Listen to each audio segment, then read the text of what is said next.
नमस्कार, मैं कार्तिक भट्ट आप सभी का स्वागत करता हूं प्रतिपक्ष संवाद के इस खास कार्यक्रम पोस्टमार्टम में, जिसमें हम आपके सामने सामाजिक महत्व के मुद्दों को लाते हैं और उनका करते हैं एक पोस्टमार्टम।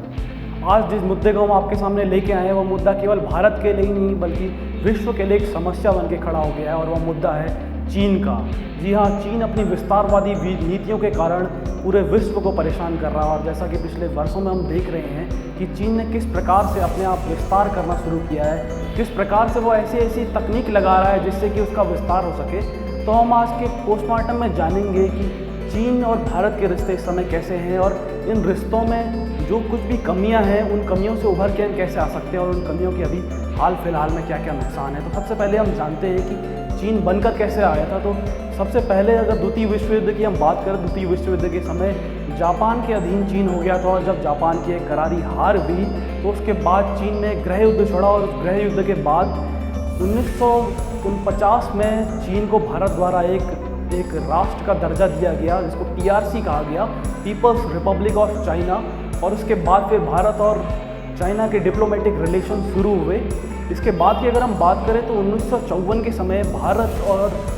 चीन के मध्य दो एक महत्वपूर्ण समझौते हुए। उस समय चीन के जो प्रीमियर यानी कि प्रधानमंत्री थे चाओ एन लाई, वो 1954 में भारत आए और दो समझौतों पर हस्ताक्षर हुए, जिनमें एक था कि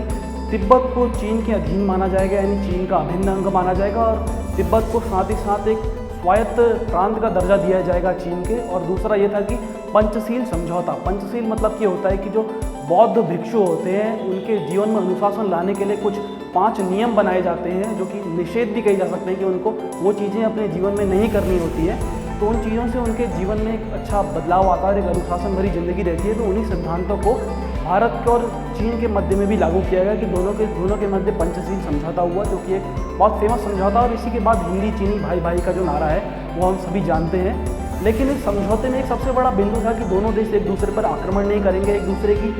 संप्रभुता और अखंडता का सम्मान करेंगे। लेकिन ये जो सबसे बड़ी चीज़ थी उसको चीन ने बिल्कुल दरकिनार करते हुए 1962 में भारत पर एक भीषण हमला बोल दिया। और वह हमला इतना भीषण था कि हम सभी जानते हैं कि हमारे कई सैनिकों ने अपनी शहादत दी और उन्हीं की शहादत के बल पर वह हमले को रोका जा सका। अन्यथा चीन की सेना उस समय इतनी बड़ी थी, उनके पास इतनी ज़्यादा तकनीक थी कि वे दिल्ली तक भी हमला कर सकते थे, परंतु हमारे सैनिकों के बलिदान ने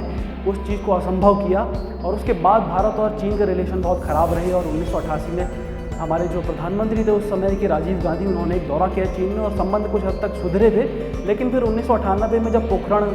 परमाणु हमने परीक्षण किया तो उसके बाद चीन को एक बार फिर से परेशानी इससे हुई, जबकि उसके बाद पाकिस्तान ने जब परीक्षण किया तो चीन ने उसको बताया कि इस गलती को माफ़ किया जा सकता है, जबकि भारत की गलती को वो बार बार उठाता रहा और आज भी उसी गलती को लेकर, यानी जिस गलती को बताता रहा है दरअसल वो गलती तो है नहीं, क्योंकि उस समय कई सारे देशों ने परमाणु परीक्षण किए थे और भारत के लिए भी जरूरी था। जिस तरीके से भारत को जगह जगह से खतरा मंडरा रहा था तो परमाणु परीक्षण करना एक बहुत ज़रूरी था। और भारत एक समझदार परमाणु देश है जिसने आज तक परमाणु हथियार का इस्तेमाल नहीं किया, यहाँ तक कि भारत पाकिस्तान की तरह किसी को धमकी भी नहीं देता परमाणु हथियारों से। तो फिर भी चाइना संयुक्त राष्ट्र संघ में हमारी जो स्थायी सदस्यता है उसका विरोध करता है इसी चीज़ को लेकर कि भारत ने परमाणु परीक्षण किया था और भारत को एक गैर जिम्मेदार देश वो बताता है। उसके अलावा अब हम चीन की एक सबसे बड़ी विस्तारवादी नीति की बात करें जो आज एक भारत के लिए नहीं दुनिया के लिए एक परेशानी का सबब बन चुकी है। तो चीन का एक प्रोजेक्ट बन चुका है कि वो जगह जगह अपनी कुछ तकनीकों को लगाता है जिससे वो अपना एक्सपेंशन यानी कि अपना विस्तार करता जा रहा है। उनमें सबसे बड़ी उसकी जो एक पॉलिसी है वो है चाइना पाक इकोनॉमिक कॉरिडोर, जिसे CPEC हम कहते हैं। उसके अलावा one belt one road initiative, यानी कि वो एक रोड बनाना चाहता है पूरे विश्व में जो कि चीन से होते हुए जाएगी और कई सारे रूट्स को वो कवर करेगा, वो ताकि चाइना का जो प्रभुत्व है वो सभी जगहों पर फैले, उन जगहों को चाइना से लोन लेना पड़े और फिर वो लोन ना चुका पाएँ तो चाइना फिर उनकी ज़मीनों पर अधिग्रहण कर ले, यानी कि उन ज़मीनों को लीज पे उठाना शुरू कर दे। तो इस तरीके की नीति चाइना की रही है जिसको हम डेट ट्रैप भी आते हैं, यानी ऋण का जाल नाम से जानते हैं। उसके अलावा चाइना आज के टाइम पर ट्रेड इम्बैलेंस बनाता है, यानी चाइना ऐसी चीज़ें, लो क्वालिटी चीज़ें ऐसे बाज़ारों में भेजता है ताकि चाइना का जो एक्सपोर्ट है वो बढ़ता जाए। क्योंकि हम किसी बाज़ार में देखते हैं कि आज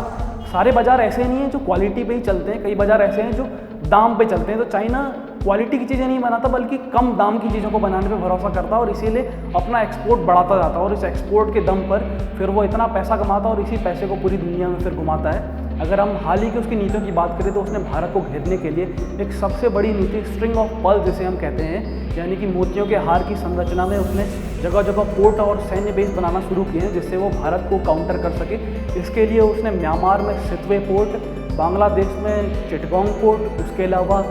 श्रीलंका में हम्बनटोटन पोर्ट, उसके अलावा पाकिस्तान में ग्वादर पोर्ट और यहाँ तक कि अफ्रीका के कोने यानी इसे हम हॉर्न ऑफ अफ्रीका कहते हैं, वहाँ पर जिबूती में उसने अपना एक सैन्य बेस भी बना लिया है। हालांकि इसको काउंटर करने के लिए भारत भी एक नेकलेस जिसे हम कह रहे हैं, नेकलेस के स्ट्रक्चर में उसको काउंटर करने के लिए उसी के आउटर में एक अपने जो बेसेस हैं यानी कि सैन्य बेस भी और उसके साथ ही जो बंदरगाह है वो भी बनाना शुरू कर रहा है। जिसमें अगर हम भारत की बात करें तो भारत ने ईरान में चाबहार, उसके अलावा ओमान में डुकम पोर्ट और उसके साथ ही मॉरिशस में अगालेगा आइलैंड, सेशेल्स में एक आइलैंड, उसके अलावा श्रीलंका में त्रिंकोमाली पोर्ट और इंडोनेशिया में तबांग पोर्ट और साथ ही सिंगापुर में चांगी पोर्ट। तो इस तरीके से भारत ने भी एक ऐसी रणनीति बनाना शुरू कर दिया है कि भारत भी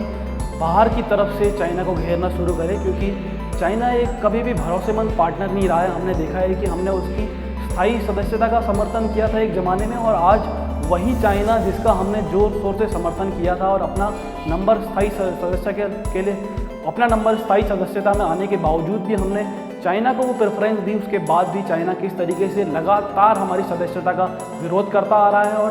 पाकिस्तान के आतंकवाद में चाइना का एक बहुत बड़ा रोल है, क्योंकि जब भी पाकिस्तान के आतंकियों को ब्लैक लिस्ट में डालने की बात आती है तो संयुक्त राष्ट्र संघ में चाइना ही सबसे पहले वीटो लगाता है, यानी कि निषेध कर देता है उनका ब्लैक लिस्ट में आना। जबकि उस ब्लैक लिस्ट में आने के बाद हमें पता है कि आतंकवाद पे लगाम लगने में हमें एक बहुत अच्छी मदद मिल सकती है, यहाँ तक कि आर्थिक मदद भी हमें विदेशों से उसके लिए मिलती है सैन्य साजो सामान के लिए, लेकिन चाइना उसका भी विरोध करता आ रहा है। और अगर हम डेप्थ यानी कि ऋण जाल की बात करें तो आज अफ्रीका के लगभग सारे देश चाइना के इस जाल में फंस चुके हैं कि चाइना के पास इतना ज़्यादा